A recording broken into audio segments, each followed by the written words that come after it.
Here you are looking for ways to clean your car engine, likely in a very safe way. So I thought, based on my experience and me recalling what it was like to be a beginner, you're probably filled with all kinds of fear, doubt, and speculation as to, gee, is this safe? If it is, how do I go about it safer rather than less safer? And that tip is this: start your engine first. So why do you want to start your engine first? Well, if you accept that there's already a healthy amount of fear in your world, part of this equation, that has to do with water and moving parts and the electronics of your car, yes, I get it. It's a valid fear. So starting your engine will accomplish a few things, because if you don't pay attention at the beginning and something goes wrong, you hear a funny noise. Or let's say you see a light that shows up on your dash, your instrument cluster, that you're unsure if it was there before or after you detailed your car engine. Now, what's gonna happen? You're gonna default to the fact that you just got your car engine wet. Plenty of people will tell you how bad that is and how you should never do that. And now you're gonna wonder and you're gonna speculate. But let me add dimension to that. What if you're a professional detailer and you're detailing a car engine for the very first time and you're doing it for a customer that's paying you money to do it to their car? Now Johnny customer comes out and says, hey Darren, I didn't hear that noise before you got my engine wet. What the hell? Did you do something to my engine? It's like, no, I didn't, I promise. But did you? Maybe you did, because you failed to check. So that is the one critical point about starting the engine first, is you're gonna verify a few things. What you wanna verify is just visually. Do you see anything that screams out at you as being wrong? Once the engine is going, and I haven't started it yet because I don't want to introduce additional noise to the moment, but you're going to listen for noises. Essentially what you're doing is you're seeing if the engine operates as it should, sounds like it's operating as it should, and you're gonna verify it visually, you're gonna verify it with your ears, and you're also going to verify it at the instrument cluster. Here we are. Just FYI, this is a 1999, so it's 22 years old roughly, and it has 160,000 plus miles on it. Let me pull in for you. The only red light that's showing up on this dash, the instrument cluster, and let me see if I can zoom in on that, is the emergency brake light. That's what you want to verify. Heaven forbid you detail the engine, you come back in, a check engine light is on, and now you go into freak out mode, and if you have a customer you're dealing with, they're going into freak out mode. So step number one, before you introduce any type of liquid or cleaner to the equation, I do a visual check in addition to any other checks I've done. What I want to do is I want to remove the loose debris. Now there's many ways you can do that. If it's big enough to grab it, you obviously do that. I like to use either a leaf blower like this or even a vacuum cleaner. Now that might seem trivial and overkill, but the point is any big, bulky, or dry stuff is always easier to remove while it's dry versus wet. The moment you introduce water or liquid to the equation, it's gonna become a soupy mess. Obviously, this stuff, you can't control that. That's where we're gonna use water and a cleaner, but the big stuff, I wanna remove that.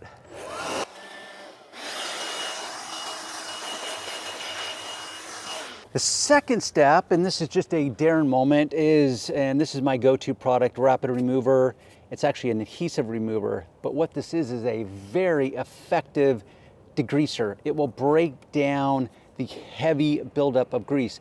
Now, as a side note, this is flammable, but that's where a lot of people go into freak out mode. One, there's no open flame. It would take a very high temperature in order to spark this, and it's never been a problem for me in the past because I use it safely.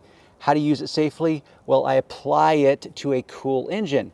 Also, one of the unique attributes of this product is that it is water soluble, which means that it rinses away very cleanly.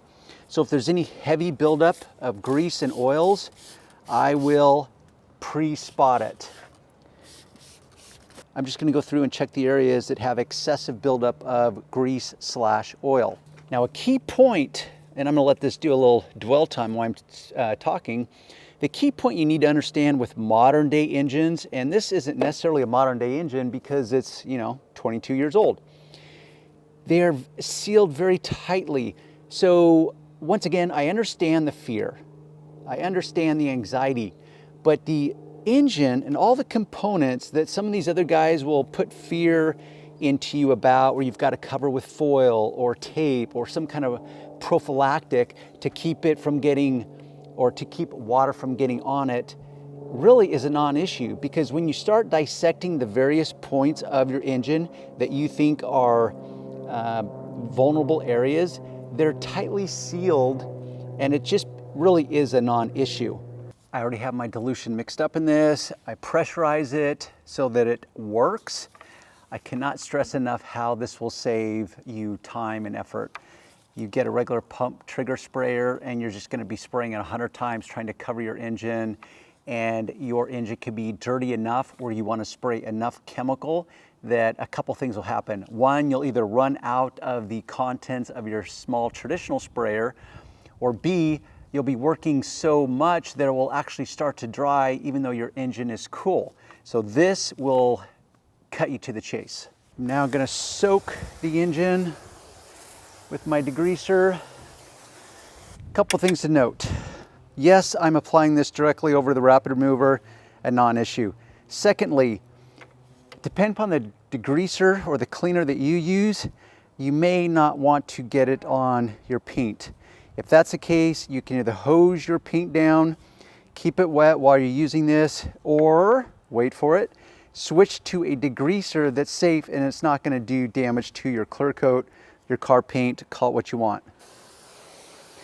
Now, how far up here I go is based on you and your world. I want to clean all these areas up here as well.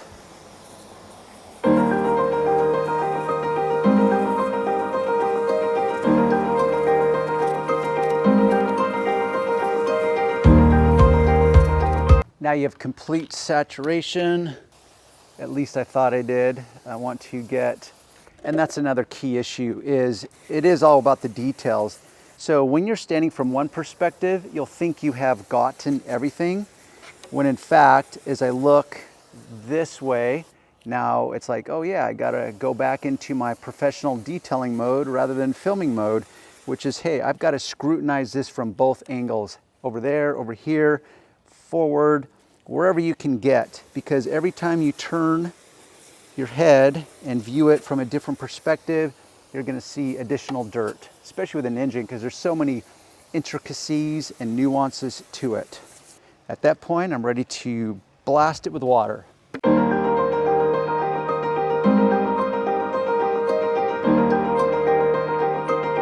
If in fact you are using a pressure washer, just know the closer you get to that tip, the more aggressive, the more velocity is coming out of that tip.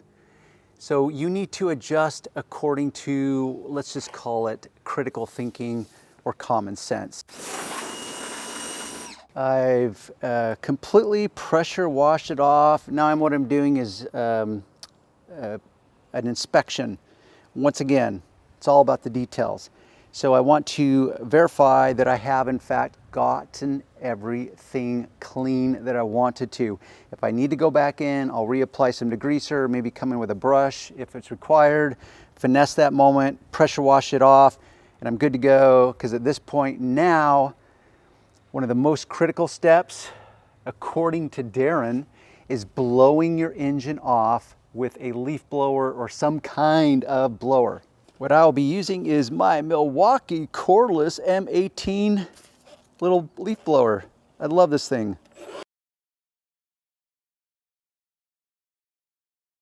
I'm not worried about getting it 100% dry. What I'm trying to do is blow away any standing water and then pay special attention to what you have determined are the critical points, electrical connectors, call them what you want, maybe the alternator, whatever you feel is a critical component. But I want to make sure I remove all standing water before I start the engine up.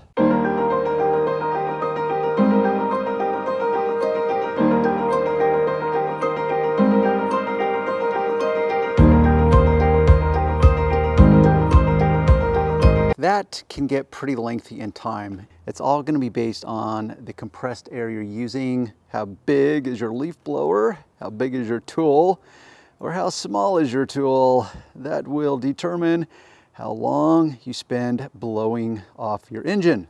As an added bonus, I will bring you in live as video can get while you're watching it on YouTube. And I'm gonna start my engine so you can see what happens in a good way.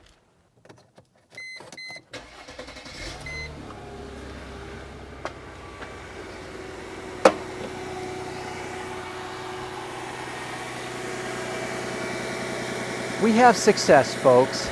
Now, occasionally you might get a belt that wants to squeal. If that has ever happened to me in the past, which it has, just know that typically that's going to go away within 15 to 30 seconds. Let me bring you into the dash. I had to change my ISO rating so it would actually pull in on the dash. Over there to the right, you can see the emergency brake light, but there's no other check engine lights on there. Now, my rule is that you want to run your engine until the instrument cluster shows the temperature gauge that your engine has reached what I call normal operating temperatures. At that point, you can turn it off. You can either dress your engine or just call it quits.